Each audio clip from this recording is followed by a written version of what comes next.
It's Tuesday, April 2nd, and time for your Barbados Today morning news update. Thanks for joining us. I'm Fernella Wedderburn.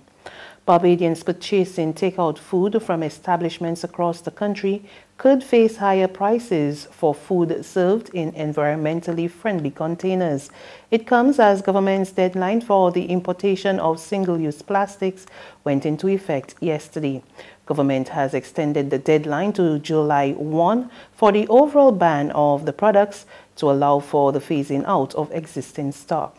Now, while many food vendors welcome the extra time to work through the stock of environmentally harmful styrofoam containers, they are complaining that the alternative products are too expensive and the quality leaves much to be desired.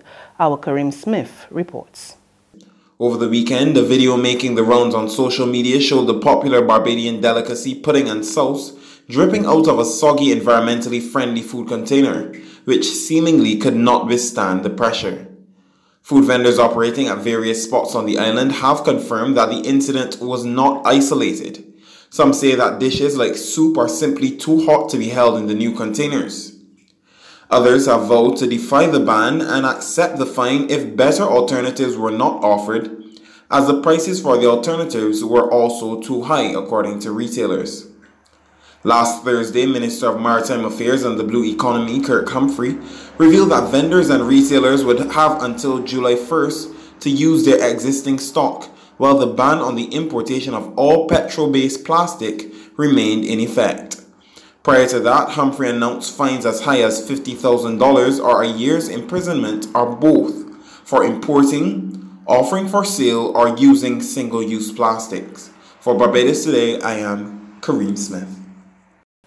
Government's plans to expand the layout of the proposed Hyatt Hotel will not face any opposition from social activist David Commission once it is properly and lawfully done.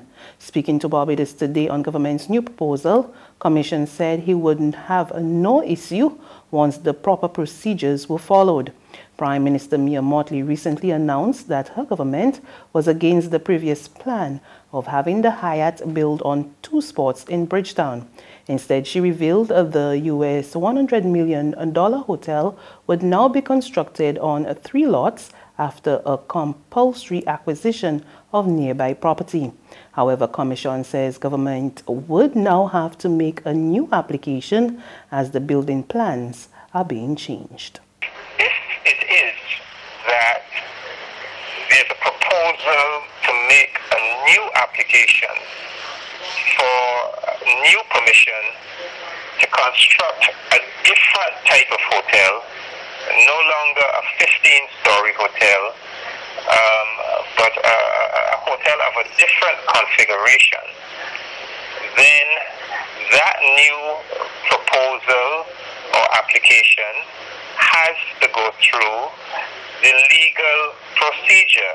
That is, it has to be subjected to an environmental impact assessment, inclusive of the holding of town hall meetings where I and other members of the Barbadian public could receive information, ask questions, and make objections if we feel inclined to do so. So all we have to do in Barbados is to follow the law. That's all we have to do. Follow the law. Police investigations continue into a serious accident at Woodbourne St. Philip last night, which left a 16-year-old nursing serious injuries. The female student of the Graydon Sealy Secondary School was struck by a motor van traveling towards 6 Road St. Philip, just outside the entrance of the Barbados National Oil Company around 7 p.m. Police say the driver was overtaking another vehicle when the girl was crossing the road. She was transported by ambulance to the Queen Elizabeth Hospital with life-threatening head injuries. She was unresponsive prior to leaving the scene. In sports, Barbados made a strong start to the Caribbean Netball Association's Jean-Pierre Youth Championship over the weekend. From the early results, the Barbadians have installed themselves as an early favorite after comfortably winning their first 2 matches of the competition, which is being contested at the YMCA courts in the heart of the Antigua and Barbuda capital.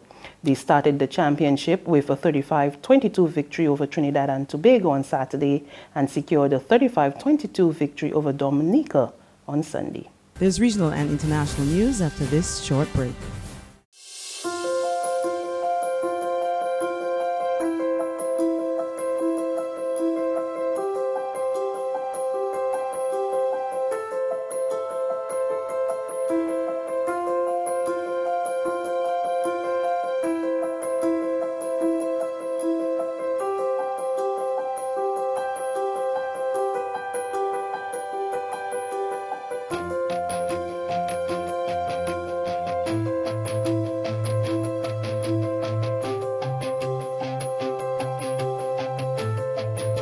Barbados Today, news you can trust.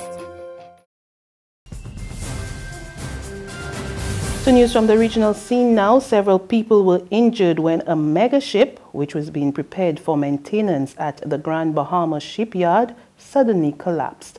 We get the details of Monday's incident from Megan Shepherd of ZNS News. Police on Grand Bahama investigating an accident early Monday afternoon at the Grand Bahama shipyard. Police can confirm that several employees were injured, but with no life-threatening injuries. Now, police also can confirm that the accident occurred while employees were working on the docked Oasis of the Seas. Now, it is understood that the Oasis of the Seas is one of the largest cruise ships in the world. Police also confirming that this accident was due to a crane collapsing while work was being carried out on this ship.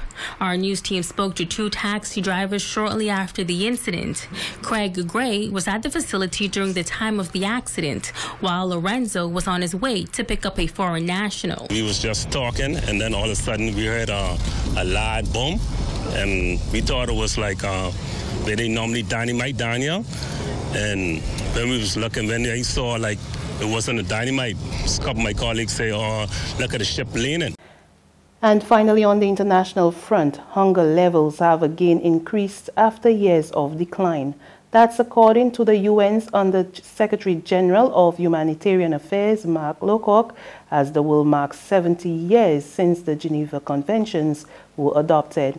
He told the 15-member Security Council that the situation was as a result of fighters resorting to siege and starvation as weapons of war. Wars have forced nearly 70 million people to flee their homes. As combatants have in recent times increasingly resorted to siege and starvation as weapons of war, and as conflict has prevented farmers from reaping their harvests, has destroyed vital infrastructure, and has disrupted commercial trade, hunger levels have again increased after decades of decline. Protracted conflict and chronic crises have caused humanitarian needs to spiral. This year, 139 million people are in acute humanitarian need, most of them because of armed conflict. That's 3 times as many as a decade ago. Combatants deliberately hinder humanitarian operations. And that's news, but for the very latest, visit our website at www.barbadostoday.bb.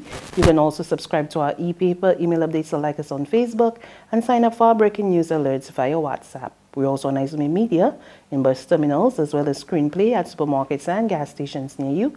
And you can also hear us on Mix 96.9 FM and Capital Media HD 99.3 FM. I'm Fernella Wedderburn. Good morning.